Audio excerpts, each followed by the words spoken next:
Pernahkah kamu membayangkan, setelah puluhan tahun membesarkan anak, menyimpan lelah demi keluarga, suatu hari, kamu kembali menjadi tamu di rumah anakmu sendiri?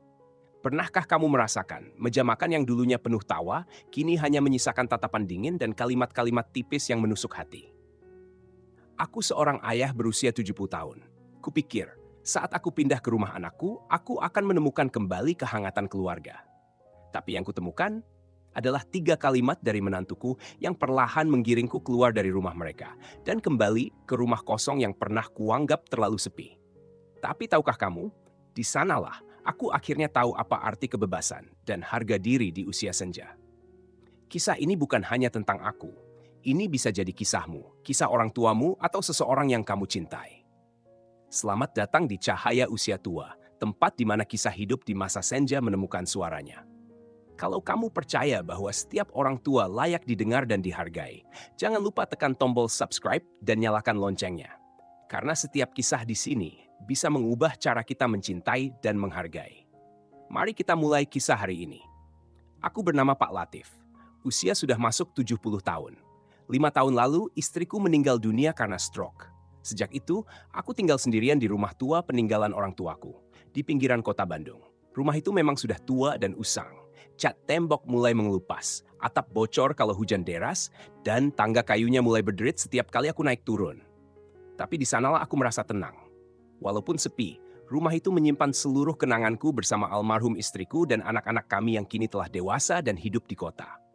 Anakku satu-satunya, Rina, tinggal di Jakarta bersama suaminya, Damar, dan anak mereka, Adit yang baru masuk kuliah. Rina sering meneleponku, menanyakan kabar, dan kadang-kadang mengirim paket berisi makanan, obat, atau pakaian hangat. Tapi aku tahu, dia juga sibuk dengan pekerjaannya sebagai guru. Musim hujan tahun lalu, aku terjatuh di dapur karena lantainya licin. 3 hari aku hanya bisa duduk di tempat tidur, tidak sanggup turun tangga. Untungnya tetanggaku, Bu Nani, sering datang mengantar makanan. Saat itu aku mulai merasa, mungkin benar aku sudah terlalu tua untuk tinggal sendiri. Suatu malam, aku menelepon Rina. Aku hanya ingin berbincang, melepas rindu. Tapi teleponku diangkat oleh Damar. Suaranya terdengar ramah. Pak Latif, kenapa malam-malam telepon? Ada yang perlu dibantu? Aku menjelaskan sekilas bahwa aku sedang kurang sehat dan butuh teman bicara. Lalu tiba-tiba Damar berkata, "Pak, bagaimana kalau Bapak pindah saja ke Jakarta? Tinggal bersama kami. Di sini lebih mudah kalau ada apa-apa. Kami bisa menjaga Bapak." Aku terdiam sesaat. Tawaran itu terdengar mengharukan. Aku tidak ingin menjadi beban, tapi juga tidak ingin mati sendirian. Jadi, tanpa berpikir panjang, aku mengangguk sambil menjawab, "Kalau Rina setuju, ya Bapak ikut." 3 hari kemudian, aku naik kereta menuju Jakarta. Dalam hati, aku berharap bisa memulai hidup baru yang lebih hangat, lebih dekat dengan keluarga.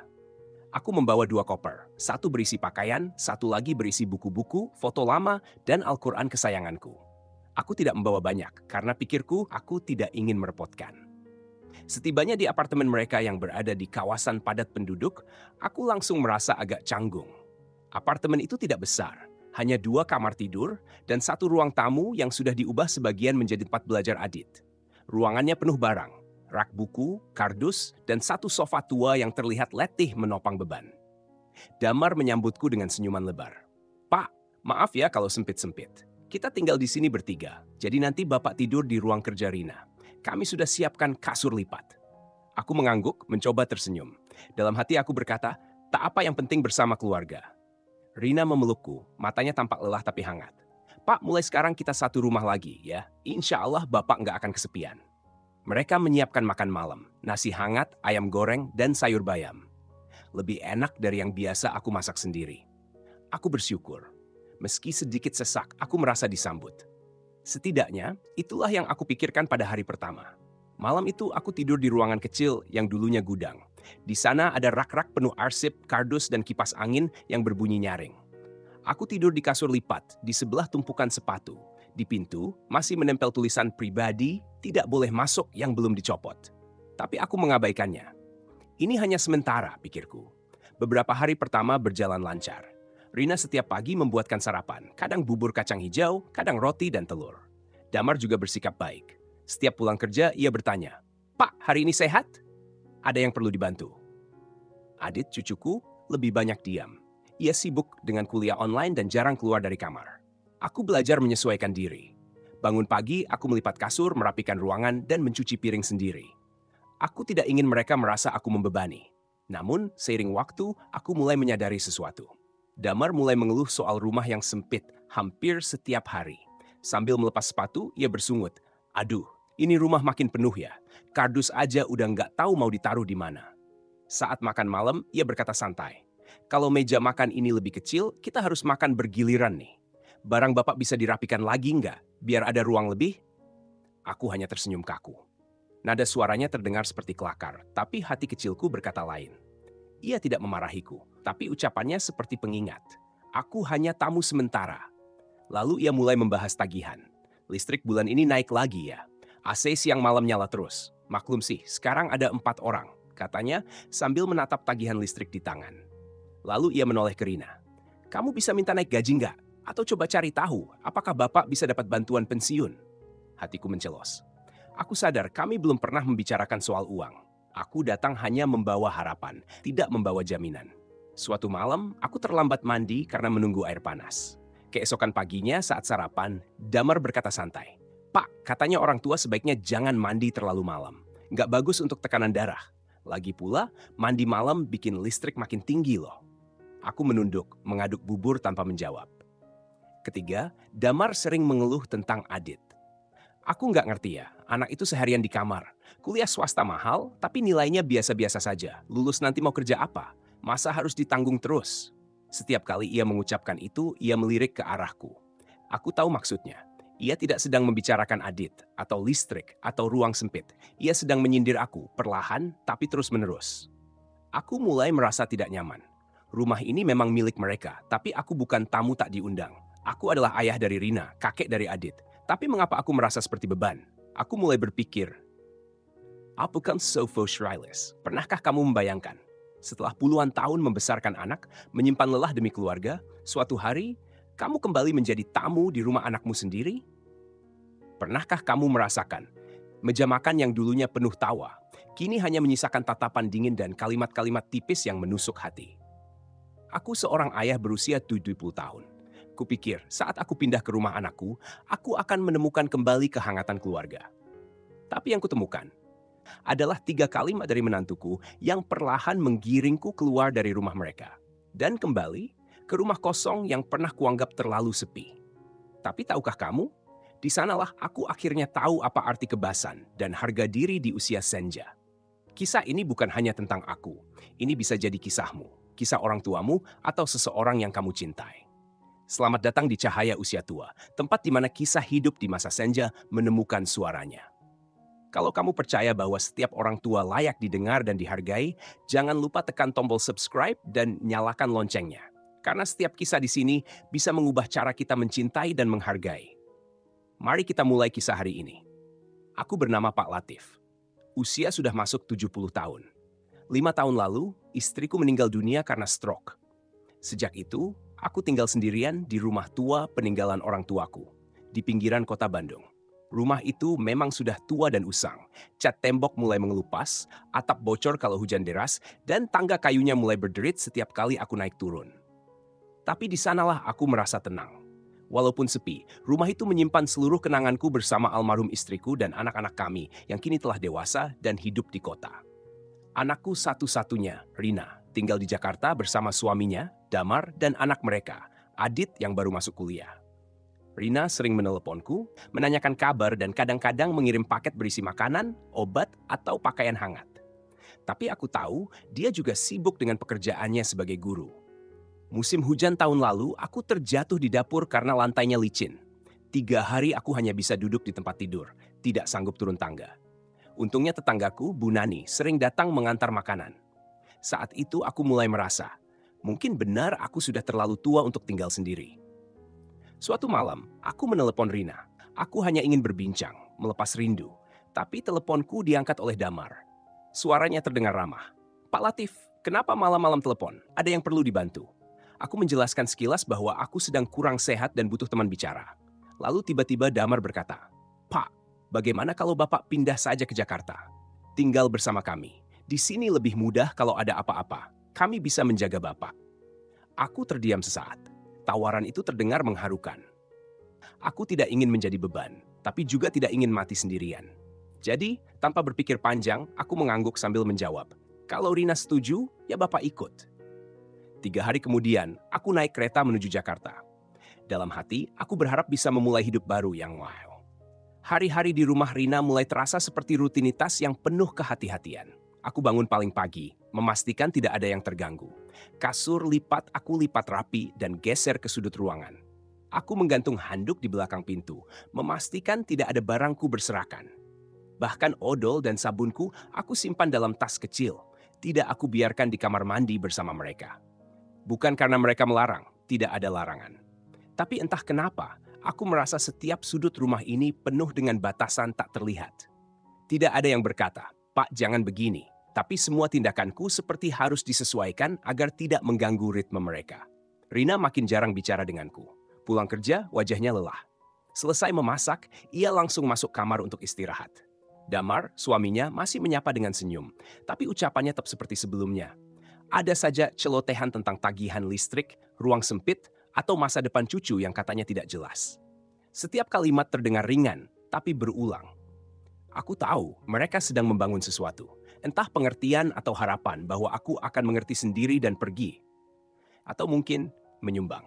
Suatu sore aku memberanikan diri. Aku tidak tahan lagi mendengar Damar terus mengeluh, dan aku tidak ingin dianggap hanya menumpang. Maka aku memanggil Rina di dapur dan berkata pelan, "Nak, Bapak masih punya uang pensiun. Tidak besar, tapi cukup. Kalau kalian merasa keberatan, Bapak bisa bantu sedikit, mungkin 500.000 per bulan buat tambahan listrik atau makan." Rina menoleh, matanya melebar. Ia tampak terkejut. "Pak, nggak usah, kami nggak pernah minta Bapak bayar apa-apa," katanya sambil tersenyum. Tapi senyumnya tak sampai ke mata. Dan benar saja, malamnya Damar pulang kerja dengan wajah lebih ramah dari biasanya. "Pak, terima kasih ya, tapi sungguh kami nggak keberatan. Hanya saja ya, hidup di kota besar memang berat. Banyak yang harus dipikirkan," katanya sambil menyajikan teh manis. Aku hanya mengangguk. Tapi dalam hati, aku merasa ada sesuatu yang berubah. Entah bagaimana, Damar kini merasa punya ruang untuk bicara lebih jauh. Beberapa hari setelahnya, ia mulai bicara soal rumah lamaku.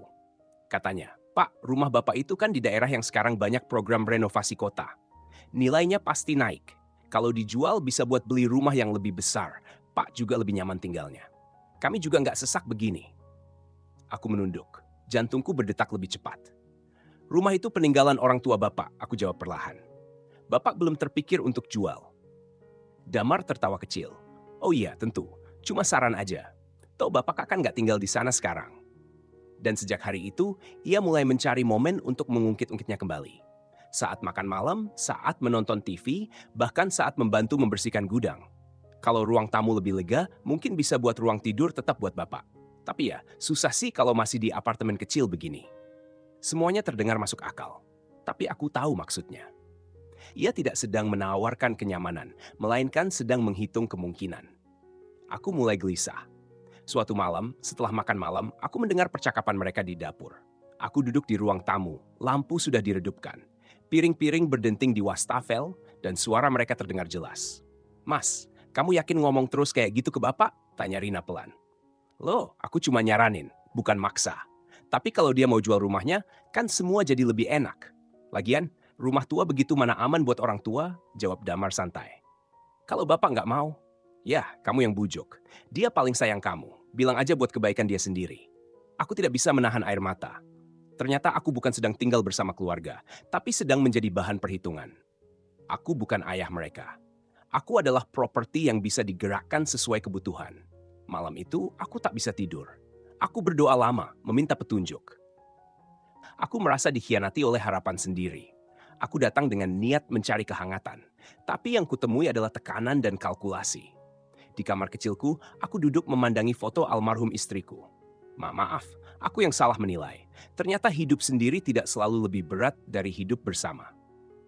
Keesokan harinya, saat semua orang pergi bekerja, aku berangkat sendiri ke kantor notaris. Aku membawa dokumen rumah, KTP, dan semua bukti pensiun yang kumiliki. Aku ingin melakukan satu hal, menjaga hakku sendiri sebelum semuanya terlambat. Di kantor itu, aku membuat pernyataan waris yang sah bahwa rumah lamaku akan diwariskan hanya kepada Rina, tetapi tidak bisa dijual saat aku masih hidup.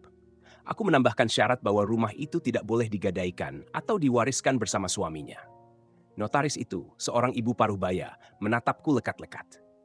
Pak, keputusan ini berat, tapi saya mengerti. Banyak orang tua yang datang ke sini setelah terluka. Aku mengangguk. Saya tidak ingin kehilangan satu-satunya tempat di mana saya bisa kembali dan tetap menjadi diri saya. Saat keluar dari kantor itu, matahari terasa lebih hangat dari biasanya. Aku tahu langkah berikutnya adalah pulang. Tapi kali ini bukan pulang ke apartemen anakku, melainkan pulang ke hidupku sendiri. 2 hari setelah aku membuat akta waris di kantor notaris, aku mulai merapikan barang-barangku. Tidak banyak. Sebagian besar pakaian aku kembalikan ke koper. Buku-buku yang sempat aku taruh di rak kecil, aku kumpulkan lagi. Foto almarhum istriku aku bungkus dengan kain putih dan kusimpan dengan hati-hati. Aku tidak memberitahu Rina dan Damar.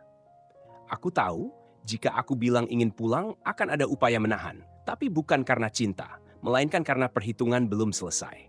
Aku memilih diam. Malam sebelum keberangkatanku, aku menulis surat singkat dan meletakkannya di meja kecil dekat ruang makan. Isinya hanya beberapa kalimat. Nak Rina, terima kasih sudah menerimaku tinggal di rumahmu selama beberapa waktu. Bapak tahu mungkin tidak mudah menyesuaikan kehidupan yang sudah berjalan. Tapi Bapak memutuskan untuk kembali ke rumah kita yang lama. Di sana Bapak bisa hidup seperti dulu tanpa membebani siapapun. Semoga kalian sehat dan Adit menjadi anak yang sukses. Salam sayang dari Bapak. Keesokan paginya, sebelum fajar menyingsing, aku keluar dari apartemen. Damar dan Rina masih tertidur. Aku sengaja tak membuat suara, hanya menyeret koper pelan-pelan, membawa satu tas ransel dan satu kantong plastik berisi beberapa obat serta makanan ringan. Di halte bus, aku duduk sambil menatap langit yang masih gelap. Aku merasa tidak muda lagi. Punggungku pegal, kaki mulai berat melangkah, tapi jiwaku justru terasa lebih ringan dari sebelumnya. Di dalam perjalanan menuju stasiun, aku mengingat kembali masa-masa awal bersama almarhum istriku. Kami tidak pernah punya banyak uang, tapi kami saling menjaga dan mengerti. Rumah kami kecil, tapi hangat. Dan yang terpenting, tak ada satupun kata yang membuat salah satu merasa tak diinginkan. Saat kereta melaju menuju Bandung, mataku basah tapi tidak menangis. Aku bukan sedih, aku lega. Lega karena aku berhasil menjaga satu-satunya yang masih kumiliki, harga diriku sendiri. Tiba di rumah tua itu, aku disambut oleh suara pintu kayu yang berderit, aroma debu yang khas, dan cahaya matahari yang menyelinap melalui jendela tua. Semuanya masih seperti dulu, dingin, diam, tapi akrab. Tetanggaku, Pak Nur, yang sudah pensiun dari pekerjaannya sebagai satpam, melihatku dari seberang jalan. "Loh, Pak Latif, sudah pulang. Kirain udah menetap di Jakarta." Aku tersenyum. Namanya juga orang tua, Pak Nur. Ujung-ujungnya tetap kangen rumah sendiri. Ia tertawa. "Betul, Pak. Dimanapun pergi, tetap rumah sendiri yang paling enak." Hari itu, aku mulai membersihkan rumah. Menyapu debu, mengganti spray, mencuci piring-piring yang lama tak terpakai, dan menyiram tanaman yang hampir kering. Semua kulakukan perlahan, tapi penuh ketenangan. Tak ada suara nyinyir, tak ada sindiran tersembunyi. Hanya aku, suara angin, dan suara azan dari masjid dekat gang. Malam itu, aku memasak nasi, telur dadar, dan sayur bening bayam. Aku makan sendirian di meja kayu tua yang sempat nyaris patah kakinya. Tapi aku merasa lebih nyaman dibandingkan saat makan bersama. Tapi hatiku tertekan. Hari-hariku kembali terisi dengan kegiatan sederhana. Aku mulai ikut pengajian rutin di musala. Kadang Bu Nani mengajakku senam lansia di balai RW. Beberapa kali aku ikut kegiatan posyandu lansia untuk cek tensi dan gula darah. Perlahan-lahan, aku merasa hidupku kembali punya ritme. Sampai suatu siang, Rina datang sendirian. Ia turun dari mobil ojek online dengan wajah cemas. Melihatku sedang menyapu halaman, ia langsung memelukku. Lama. "Pak, kenapa pergi diam-diam?" "Aku khawatir," katanya pelan. Aku menepuk-nepuk punggungnya. "Bapak cuma ingin hidup dengan tenang. Di sini, Bapak tidak merepotkan siapa-siapa." Dia menatapku, matanya memerah. "Pak, maaf kalau kami membuat Bapak merasa tidak nyaman." Aku tak menjawab, hanya tersenyum. Lalu kubawa dia masuk ke dalam rumah. Kami duduk di ruang tamu. Aku menyuguhkan teh dan biskuit. Ia membuka tasnya dan mengeluarkan sebuah kantong berisi buah dan kue favoritku. "Adit nitip ini, Pak," katanya. Dia bilang kangen, tapi malu bilang. Aku tertawa pelan. "Anak muda begitu ya." Lalu aku membuka percakapan yang selama ini kutahan. Aku berkata perlahan, "Nak, Bapak tahu hidup kalian tidak mudah. Tapi Bapak juga tidak ingin jadi alasan kalian saling menyalahkan. Bapak tidak ingin jadi topik diskusi di dapur.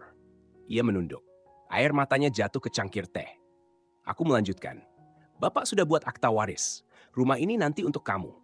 Tapi jangan dijual waktu Bapak masih hidup. Jangan pula dibagi dengan siapapun. Ini bukan soal harta. Ini soal tempat di mana Bapak tetap bisa menjadi diri sendiri. Rina menangis. Ia memelukku erat, lebih erat dari saat terakhir kali kami bersama di rumahnya. Pak, aku bukan tidak mau Bapak tinggal sama kami. Aku cuma terlalu sibuk sampai lupa mendengar. Aku menepuk bahunya. Bapak mengerti. Karena itu, Bapak pilih jalan yang paling damai untuk semua. Kami tidak membicarakan damar. Aku tahu Rina sedang berada di antara dua sisi.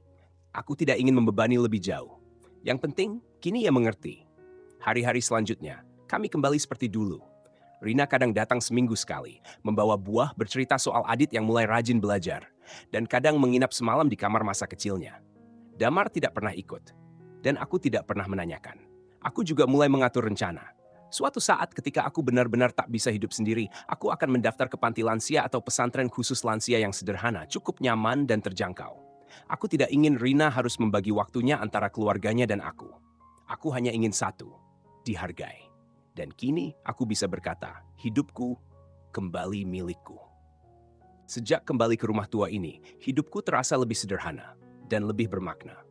Walaupun aku hanya seorang lelaki tua yang tinggal seorang diri, setidaknya aku tahu setiap keputusan, setiap langkah adalah milikku sendiri. Pagi-pagi, aku bangun lebih awal seperti biasa. Aku menyapu halaman, membuat teh hangat, lalu duduk di bangku kayu di teras. Burung-burung berkicau, suara azan subuh menyusup di antara embun pagi, dan langit perlahan memerah di balik atap-atap rumah warga. Di pagi seperti itu, aku merasa Tuhan masih memberiku hari untuk dijalani, dan aku tidak ingin menyia-nyiakannya dengan rasa kecewa terhadap anak atau menyesali keputusan masa lalu. Yang berlalu, biarlah berlalu. Yang penting, aku belajar. Suatu hari, Adit, cucuku datang sendirian. Ia kini sudah mulai berani bicara, lebih terbuka dari biasanya. Ia mengetuk pintu dengan sopan, membawa tas berisi beberapa buku dan sebungkus jajanan pasar. Assalamualaikum, Akung. Aku terkejut tapi senang. Waalaikumsalam. Adit, wah, kamu datang juga akhirnya. Ia tersenyum malu-malu. Mama bilang Akung tinggal di sini lagi. Aku cuma pengen lihat dan ngobrol. Kami duduk di ruang tamu, berbicara tentang kuliahnya, teman-temannya, dan hobinya mengedit video. Ternyata banyak yang aku tidak tahu tentang cucuku. Ia bukan anak pemalas seperti yang sering disindir ayahnya. Ia hanya sedang mencari arah, dan tidak semua anak muda langsung tahu jalannya, bukan? Ketika aku menyinggung soal keluhannya yang dulu ia dengar dari ayahnya, ia tertunduk. Maaf ya, Akung. Aku tahu papa sering ngomong gak enak. Tapi aku gak pernah merasa aku merepotkan. Aku malah senang waktu Akung tinggal sama kami, walaupun aku nggak tahu cara menunjukkan. Hatiku mencair. Aku menepuk bahunya. Kamu nggak perlu bilang apa-apa, Det. Kehadiranmu saja sudah cukup buat Akung tahu kamu perhatian.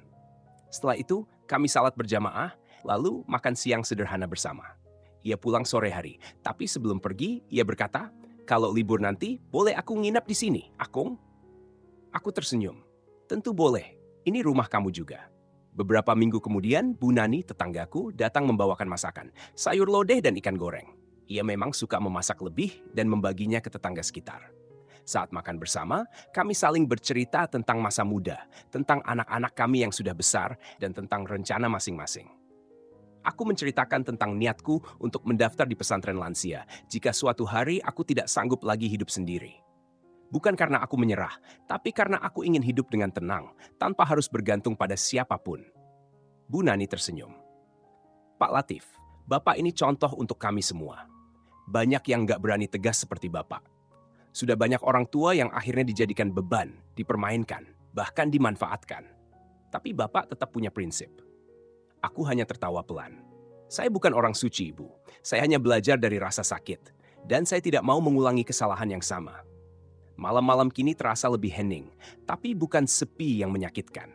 Justru keheningan itulah yang mengajarkanku banyak hal. Tentang penerimaan, tentang menjaga jarak agar tetap dihargai, dan tentang mencintai anak tanpa mengorbankan harga diri. Rina sesekali datang. Tidak sering, tapi cukup untuk membuatku tahu ia masih peduli. Kami tidak pernah membicarakan damar. Hubungan mereka biarlah jadi urusan mereka.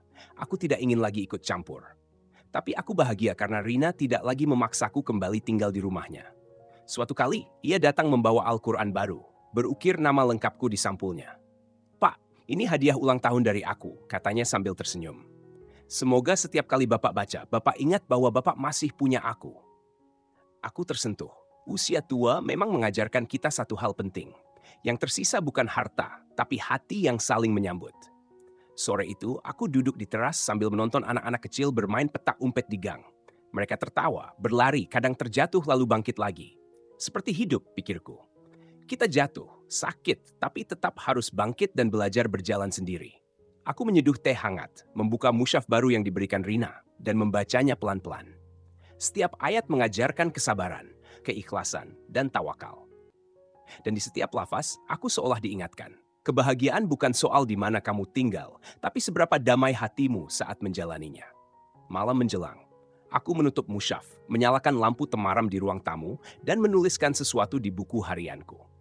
Hari ini aku belajar bahwa memilih hidup sendiri bukan berarti menyerah. Justru itu adalah bentuk tertinggi dari mempertahankan martabat. Dan selama aku masih bisa memutuskan sendiri, aku belum kalah dari usia. Suatu pagi, aku diminta Ustadz Marwan untuk berbagi pengalaman di pengajian lansia mingguan. Awalnya aku ragu, apa yang bisa aku ceritakan? Tapi ia berkata, "Pak Latif, hidup Bapak adalah pelajaran. Banyak di antara kami yang sedang dilema. Cerita Bapak bisa jadi cermin." Maka di hadapan belasan orang tua yang hadir, aku duduk di depan dan mulai bercerita. Tentang kepergian istriku, tentang kesepian yang aku alami, tentang harapanku saat pindah ke rumah anak, dan tentang kekecewaan yang perlahan mengikis harga diriku. Suasana hening. Beberapa orang menatapku dengan mata berkaca-kaca. Aku menutup ceritaku dengan satu kalimat. Terkadang, cinta itu tetap ada, tapi bentuknya berubah. Dan kalau cinta itu membuatmu kehilangan harga diri, mungkin yang perlu dijaga adalah jarak. Usai pengajian, beberapa orang menghampiriku. Ada yang menepuk pundakku, ada yang memeluk pelan sambil berkata, "Saya juga mengalami hal serupa, Pak. Tapi saya belum berani bersikap tegas seperti Bapak." Aku tersenyum. "Bukan berani, Bu. Saya hanya tidak ingin menyesal di akhir." Minggu berikutnya, aku memutuskan untuk menata ulang rumah. Bukan untuk siapa-siapa, hanya untuk diriku sendiri. Kamar tidur yang tadinya penuh tumpukan barang kini lebih rapi. Dapur yang dulu jarang kugunakan, kini bersih dan siap kapan saja aku ingin memasak. Aku membeli kursi goyang bekas dari pasar loak dan meletakkannya di teras. Di situ setiap sore aku duduk sambil membaca, kadang hanya diam mendengarkan angin. Adit beberapa kali datang. Kini ia lebih sering mengajak bicara. Ia bahkan pernah berkata, "Kalau aku butuh yang bantu belanja online, bilang aja ya, aku bisa bantu." Aku tertawa. Anak muda memang lebih akrab dengan gawai daripada pasar, tapi niatnya tulus. Itu cukup membuatku bahagia. Suatu hari, Rina datang membawa kabar bahwa Damar akan dipindah tugaskan ke luar kota selama beberapa bulan. "Pak, gimana kalau aku tinggal di sini dulu? Aku bisa kerja jarak jauh dari rumah ini." Aku mengangguk. "Silakan, ini rumahmu juga." Tapi kali ini segalanya berbeda. Ia tak membawa koper penuh. Ia hanya membawa satu tas dan langsung menawarkan diri membantu membersihkan rumah, memasak, dan bahkan menanam bunga di pot-pot lama di halaman. Kami seperti kembali ke masa ketika ia masih gadis. Kami ngobrol malam-malam, salat berjamaah, dan tertawa soal kenangan masa lalu. Di suatu malam yang dingin, Rina berkata dengan pelan, "Pak, dulu aku terlalu diam. Aku tahu Damar bicara banyak hal yang tidak pantas, tapi aku takut bersuara." Aku menoleh. "Nah, kamu tidak perlu membela siapapun. Yang penting kamu sekarang tahu apa yang seharusnya." Ia mengangguk. "Pak, aku janji, ke depannya aku yang akan menjaga Bapak. Dengan caraku sendiri." Hatiku hangat. Aku tahu, anak perempuanku telah tumbuh menjadi ibu yang kuat, istri yang sabar, dan kini seorang anak yang tahu bagaimana mencintai tanpa menyakiti. Waktu berjalan cepat. Aku kini terbiasa hidup dalam ritme yang aku tentukan sendiri. Tidak selalu mudah. Ada hari-hari ketika tubuh terasa lelah. Ada saat-saat ketika rasa sepi kembali datang diam-diam. Tapi aku sudah tidak takut, karena aku tahu, sendiri tidak selalu berarti kesepian. Kadang, kesepian justru datang saat kamu dikelilingi orang-orang yang tidak memahami hatimu. Kini saat seseorang bertanya padaku, apa arti bahagia di usia tua? Aku hanya menjawab, bahagia itu ketika kamu bisa memutuskan sendiri. Hari ini ingin makan apa, ingin duduk di mana, ingin diam atau ingin bicara, tanpa ada yang membuatmu merasa bersalah. Itulah kebebasan yang seharusnya kita perjuangkan di usia senja. Musim berganti. Pohon jambu depan rumahku kini sedang berbuah. Aku duduk di kursi goyang, menyeduh teh hangat menikmati semilir angin yang membawa bau tanah basah setelah hujan semalam. Di seberang jalan, anak-anak tetangga bermain kelereng sambil tertawa riang. Hidup terus berjalan. Tak ada yang menunggu siapapun. Aku teringat percakapanku dengan Rina beberapa hari lalu. Ia sudah kembali ke Jakarta. Sebelum pergi, ia memelukku erat dan berkata, "Pak, terima kasih sudah mengajarkan aku arti hidup mandiri. Bapak nggak perlu takut sendiri. Aku akan sering datang, bukan karena kasihan, tapi karena cinta." Aku hanya menjawab pelan, "Nak, Bapak tidak pernah takut sendiri. Bapak hanya takut kehilangan jati diri." Ia menangis. Tapi bukan air mata sedih, melainkan air mata lega. Karena ia tahu hubungan kami kini lebih jujur. Tidak lagi dipenuhi tuntutan, tidak lagi dikaburkan peran. Ia tidak perlu merasa bersalah, dan aku tidak perlu merasa dikasihani. Kami saling mengerti, dan itu cukup. Beberapa hari kemudian, aku menerima surat dari Dinas Sosial tempat aku mendaftar layanan lansia mandiri. Mereka menyetujui pengajuan bantuanku, kunjungan tenaga kesehatan sebulan sekali, serta nomor darurat yang bisa kuhubungi jika terjadi hal tak terduga. Aku menatap surat itu lama. Tidak ada rasa malu. Justru aku merasa aman, karena kini aku bisa hidup sendiri dan tetap terlindungi. Aku tidak harus merepotkan anak. Aku juga tidak harus bergantung secara emosional pada siapapun. Aku menyimpan surat itu di laci bersama dengan dokumen rumah, KTP, dan buku rekening. Di atas tumpukan itu, aku meletakkan secari kertas bertuliskan, "Jika suatu hari aku dipanggil Allah, tolong mandikan aku dengan tenang. Tidak perlu mewah, cukup doa dan satu ayat Yasin dari anakku." Itulah akhir yang kuinginkan. Sederhana, terhormat. Malam ini, langit cerah. Bulan tampak bulat sempurna. Aku duduk di teras, membaca surat Ar-Rahman dengan suara lirih.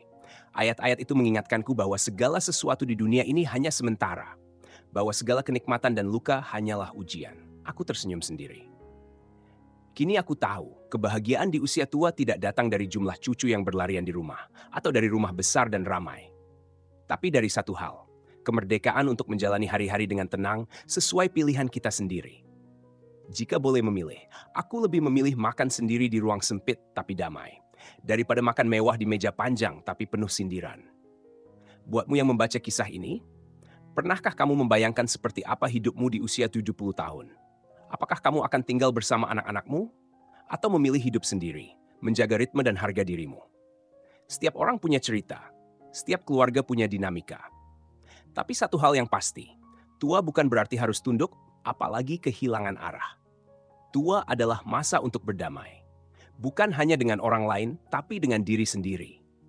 Jika kamu sedang mengalami dilema seperti yang kualami, ingatlah, tidak ada salahnya memilih sendiri. Tidak berdosa jika kamu menolak hidup yang membuatmu tertekan. Dan tidak ada yang lebih penting daripada ketenangan hati di akhir usia. Jangan biarkan siapapun membuatmu merasa menjadi beban, apalagi memanfaatkanmu atas nama keluarga. Karena orang yang benar-benar mencintaimu tidak akan menghitung pengorbananmu sebagai hutang. Dan kamu yang masih muda, yang membaca ini sebagai anak atau cucu, ingatlah, kelak kamu juga akan tua.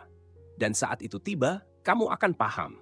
Bukan rumah besar atau uang pensiun yang paling dibutuhkan, tapi dihargai, didengar, dan diterima tanpa syarat. Kalau kamu punya cerita serupa atau ingin berbagi pemikiranmu soal hidup di masa tua, tinggalkan komentarmu di bawah. Apakah kamu setuju dengan pilihan Pak Latif? Apakah menurutmu orang tua seharusnya tinggal dengan anak atau lebih baik hidup mandiri? Kalau kamu jadi anak, bagaimana kamu akan memperlakukan orang tua yang ingin tetap tinggal sendiri? Tulis pendapatmu di kolom komentar. Karena di sini, di Cahaya Usia Tua, kita percaya setiap kisah orang tua layak untuk didengar dan setiap pilihan mereka patut dihargai. Sampai jumpa di kisah nyata berikutnya.